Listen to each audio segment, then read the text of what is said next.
Hi అండి. నేను మీ రాఘవరావుని. Journalist Sai ఒక పక్కా అవకాశవాది. అతని గురించి వీడియో చేయండి సార్. ఎందుకంటే అతను ఈ మధ్య మళ్ళా పవన్ కళ్యాణ్ గారిని పొగుడుతున్నాడు. మారిపోయాడేమో అంటే, లేదు మారడండి. అటువంటి వ్యక్తులు మారే ప్రసక్తి లేదు. కుక్కతోక వంకర లాంటివాడు.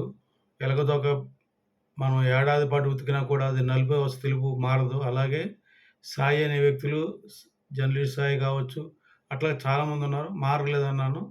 దానికి దానికి ఎగ్జాంపుల్ ఏంటంటే, ఈరోజు సాయి పెట్టాడు. పవన్ కళ్యాణ్ చెబుతుందేంటి, చేస్తుందేమిటి అని ఒక వీడియో పెట్టాడండి. సరే, వాళ్ళు అడిగిన దానికి ఈ వీడియోకి ఉంటుందని ఇప్పుడు ఈ వీడియో చేస్తున్నానండి. జర్నలిస్ట్ సాయి వీడొక పక్క అవకాశవాది. ప్రైమ్ నైన్ టీవీలో పనిచేస్తున్నప్పుడు పవన్ కళ్యాణ్ గారి జపం చేస్తూ ఉండేవాడు. ఎందుకంటే అది ఆ టీవీ జనసేన దిలీప్‌ది గనక. తర్వాత ఏమైంది, వాడు బాగా డెవలప్ అయ్యాడు. డెవలప్ అయిన తర్వాత జర్నలిస్ట్ ఆయన ఒక యూట్యూబ్ ఛానల్ పెట్టుకొని దానికి పవన్ కళ్యాణ్‌ని పొగుడుతూ వీడియోలు చేసేవాడు, చిన్న చిన్న వీడియోలు. అది మన జన సైనికులు వీరమహిళలు అబ్బబ్బబ్బా! ఏం పొగుడుతున్నాడు సార్ సాయి అని చెప్పి విపరీతంగా సబ్స్క్రైబ్ చేసుకొని వాడికి బాగా లక్షల్లో మన జన సైనికులు సభ్యత్వం తీసుకున్నారు. తీసుకొని వాడు ప్రతి ఏ వీడియో చేసినా చూసేవాళ్ళు, సబ్స్క్రైబ్ చేసేవాళ్ళు. వాడికి బాగా యూట్యూబ్ ద్వారా బాగా డబ్బులొచ్చినాయి.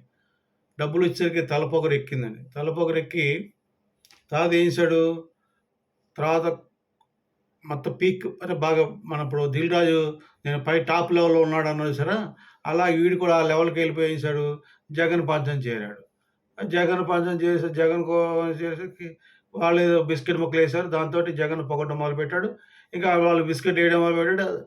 దాంతోటి ఏమైందంటే పవన్ కళ్యాణ్ గారిని తిట్ ప్రతి విమర్శించడం ఎక్కువ, జగన్ పొగడడం చేస్తున్నాడండి. ఇలాగా చాలా కాలం చేశాడు.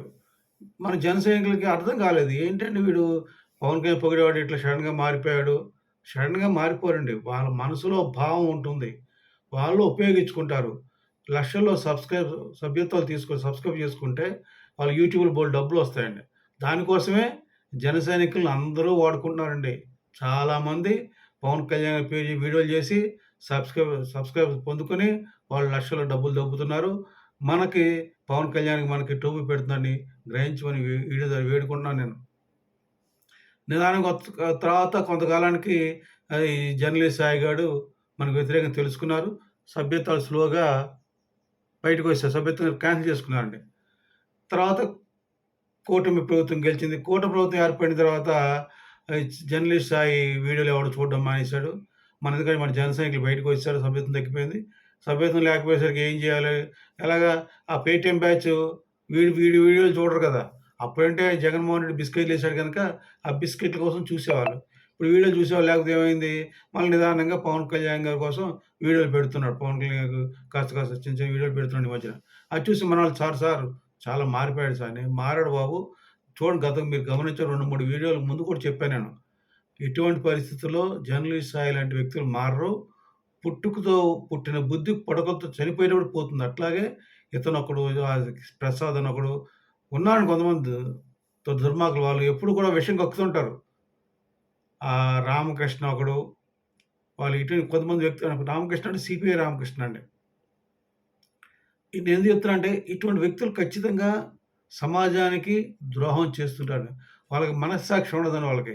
ఎంతసేపు ఎదుటి వాళ్ళని అపనిందేసి వచ్చేదాన్ని నవ్వుకునే తత్వం గల మనుషులు వీళ్ళండి. కూటమి ప్రభుత్వం పవన్ కళ్యాణ్ గురించి తెలుసుకున్నాక ఎందుకు చెప్తున్నా అంటే, పవన్ కళ్యాణ్ గురించి వీడియోలు చేస్తున్నాను గాని నేను చెప్పాను కాదు. ఈరోజు వాడి విషయం అసలు స్వరూపం బయటపడిందండి వాడిది. ఈరోజు ఒక వీడియో చేశాడు. పవన్ కళ్యాణ్ చెబుతుంది ఏమిటి, చేస్తుంది ఏమిటి అట. అంటే మొన్న ఈ మధ్యన 2 రోజుల క్రితం పవన్ కళ్యాణ్ గారు ఆర్డర్‌లేసారు. ఆర్డర్ ప్రకారం ఏమైందండి, మన అన్ని థియేటర్‌లకు వెళ్లి, ఆ థియేటర్‌లలో తనిఖీలు చేశారు. తనిఖీలు చేసి కొన్ని విషయాలు గ్రహించారు. కొన్ని పారిశుద్ధ్యం సరిగ్గా లేదని, కొన్ని తినుబండారాల మీద మూతలు సరిగ్గా లేవండి. తర్వాత కుర్చీలు సదుపాయం సరిగ్గా లేదని కొన్ని కొన్ని అసౌకర్యాలు కలిగి కొన్ని నోటీసులు ఇస్తామన్నారు. వాళ్ళేం చెప్పారు ప్రెస్ మీట్‌లో, "మేము వివరాలన్నీ కూడా కలెక్టర్ గారికి అందజేస్తామండి" అన్నారు. వాళ్ళ వీడియోలో వాడేం మాట్లాడతాడండి? ఏంటి చూసారు, వచ్చేసారు, ఏం పట్టించుకోరా? ఆ! ఆళ్ళకి ధరలు తగ్గించమని చెప్పాలి గదా! చెప్పకపోతే ఎట్లా? ఏవండీ వాళ్ళు జస్ట్ కింద ఆఫీసర్‌లండి వాళ్ళు. ఒక ప్రోటోకాల్ ఉంటది. ఆయన తర్వాత వాళ్ళ తర్వాత కలెక్టర్ ఉంటాడు. కలెక్టర్ గారు రిపోర్ట్ ఇప్పుడు నోటీస్ ఇస్తారండి. నోటీస్ ఇచ్చి రిప్లై తీసుకోవాలి కదా! ఆ రిప్లైని బట్టి ఆ రిప్లై ఏమి ఇచ్చారో 2 మనం ఇచ్చిన నోటీసు, వాళ్ళు ఇచ్చిన రిప్లై 2 పొందుపరిచి మళ్ళా కలెక్టర్ గారికి సబ్మిట్ చేయాలి రిపోర్ట్. ఈ సబ్మిట్ కలెక్టర్ గారు ఏం చేస్తారు? సినిమాటోగ్రఫీ మంత్రి కందులు దుర్గేష్ గారిని కలుస్తారు. ఆయన ఏం చేస్తాడు? ఈ రిపోర్ట్‌లన్నీ తీసుకొని పవన్ కళ్యాణ్ కలుస్తారు. ఇట్లా రిపోర్ట్‌లున్నాయని. పవన్ కళ్యాణ్ ఏం చేస్తారు? చంద్రబాబు నాయుడు గారికి చెప్తారు. చంద్రబాబు నాయుడు గారు చెప్తే క్యాబినెట్ మీటింగ్ పెట్టండి సార్. పెడితే ఇయన్నీ డిస్కస్ చేద్దాం అంటే, అక్కర్లేదు పవన్ కళ్యాణ్. ఈ ఈ విషయంలో నీకు నీకు బాగా ఈ వివరణ తెలుసు నీకు. సినిమా సంబంధించి. కనుక దీని మించి నేను నీకు నువ్వేం మాట్లాడినా, నువ్వేం డెసిషన్ తీసుకున్నా చంద్రబాబు నాయుడు నీకు సపోర్ట్ ఉంటాడని చంద్రబాబు నాయుడు గారు చెబితే పవన్ కళ్యాణ్ గారు డెసిషన్ తీసుకుంటారు. అప్పుడు నిర్ణయాలు ప్రకటిస్తారు. ఆ ప్రకారం సినిమాటోగ్రఫీ మంత్రి ప్రభుత్వం తరపున ఇస్తాడు. అదంతా మానేసి వీడేం మాట్లాడతాడు, ధరలు తగ్గించొచ్చు కదా! వాళ్ళ కోర్ట్‌కెళ్తే ప్రభుత్వం కోర్ట్‌కెళ్ళొచ్చు కదా! అంటే ఎన్నెందుకు చెప్తున్నానంటే అండి, జన సైనికులు, వీరమహిళలు కొంచెం ఆవేశం ఎక్కువండి. చాలామంది ఇటువంటి ఎదవలు ఏం చేస్తారు ఈ మధ్య కాలంలో ప్రభుత్వం వచ్చి 1 ఇయర్ అయింది. ఇంకా జగన్‌మోహన్‌ని అరెస్ట్ చేయరేంటి? వాడి దగ్గర తప్పుడు బోలెడున్నాయి గదా! అని రకరకాలుగా ఎగదోస్తుంటారు. అట్లాగే వీడు కూడా థియేటర్‌లో తప్పులు దొరికినాయి కదా! ఎందుకు పెట్టకూడదు? ఎందుకు తగ్గించకూడదు? అంటే ఎగదోయిన మాటండి. జన సైనికులు ఎగదోయిన మాట. అంటే ఇండైరెక్ట్‌గా చెడు చేయడం మాట పవన్ కళ్యాణ్ గారికి, జన సైనికులు వీళ్ళకి. ఎందుకంటే ఇటువంటి పనికిమాలిన ఎదవలు ఎప్పుడు కూడా సమాజానికి ద్రోహులండి వీళ్ళు. కాకపోతే పైకి నటిస్తారు. నేను చెప్పేది ఒకటే అండి. వీళ్ళు ఏమాత్రం పట్టించుకోవాల్సిన పని లేదు. వీడు వీడియోలో ఇలాగే చెప్తాడు. అందుకని మనం వీళ్ళ గురించి పట్టించుకోని పని లేదని. పవన్ కళ్యాణ్ గారు ఎప్పుడు చెప్తుంటారండి. మనం కరెక్ట్‌గా ఉంటే, మనం మనం మనం మన యొక్క మనస్సాక్షి కరెక్ట్‌గా ఉంటే, మన విల్ పవర్ కరెక్ట్‌గా ఉంటే, మనల్ని ఎవరు ఏం చేయలేరని. అలాగే మీరు కూడా ధైర్యంగా ఉండండి. ఎవడు ఏం చేయలేడు. వాడు ఎన్ని పెట్టినా మనకేం కాదు. అది గ్రహించండి. పవన్ కళ్యాణ్ గారు చెప్పిందేటి, చేసిందేటి కాదు. ఆయన చెప్తాడు, చేస్తాడు. అన్న ఆయన ఏది మాట తప్పడు. మాట మీద నిలబడే వ్యక్తి. తొందరపడే వ్యక్తి కాదు. అన్నీ కరెక్ట్‌గా చూసుకొని చేస్తాడండి. అది గ్రహించాలి ప్రజలందరూను. చివరగా నేను చెప్పేది ఒకటే అండి. జనసేన వీరమహిళకి కోరేదొకటే, చెప్పేదొకటే. మీరు పవన్ కళ్యాణ్ గారిని కొంతమంది పొగుడుతూ వీడియోలు చేస్తాడు.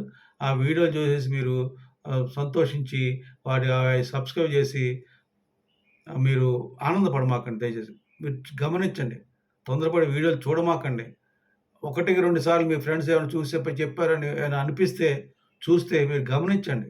పైకి పొగుడుతారు, నర్మగర్భంగా విమర్శిస్తాడు పవన్ కళ్యాణ్ గారిని. ఇయన్నీ క్షుణ్ణంగా మీరు గమనించి వింటే మీకు అర్థమవుతది. కనుక ఒక్కడి మీద మీరు గ్రహించండి. ఇటువంటి వ్యక్తులకేంటంటే పాముకు పాలు పోసినా అది విషమే ఇస్తుందండి. పాముకి పాలు పోసినా కూడా విషమే ఇస్తది గానీ పాలనివ్వదండి. అది గ్రహించమని వేడుకుంటూ సెలవు తీసుకుంటున్నాను. ఇటువంటి దుర్మార్గుల్ని ఖచ్చితంగా భగవంతుడు శిక్షిస్తాడని తెలియజేస్తూ విరమిస్తున్నాను. జై జనసేన. జై హింద్.